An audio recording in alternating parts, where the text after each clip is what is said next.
महाराष्ट्रात स्थानिक स्वराज्य संस्थांच्या निवडणुकांची तयारी तीव्र झाली आहे. राजकीय पक्षांनी स्थानिक स्वराज्य संस्थांच्या निवडणुकांसाठी तयारीही तीव्र केली आहे. दुसरीकडे राज्य निवडणूक आयोग ऑक्टोबर महिन्यात निवडणूक वेळापत्रक जाहीर करू शकतात आणि 3 टप्प्यात निवडणुका होतील. पहिल्या टप्प्यात उत्तर आणि दक्षिण महाराष्ट्रात मतदान होईल.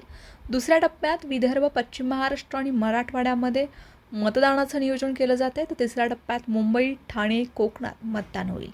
निवडणूक आयुक्त दिनेश वाघमारे यांच्या मते प्रशासकीय आणि राजकीय नियोजनानुसार 3 टप्प्यात निवडणुका घेण्याचं नियोजन केलं जाते. राज्यातील 29 महानगरपालिका, 257 नगरपालिका, 26 जिल्हा परिषदा आणि 288 पंचायत समित्यांसाठी ऑक्टोबर महिन्यात या निवडणुका होऊ शकतात.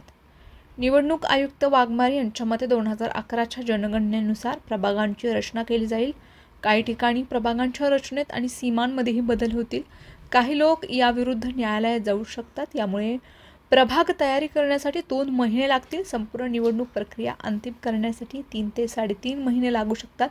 त्यामुळे ऑक्टोबर महिन्यात निवडणुका होऊ शकतात.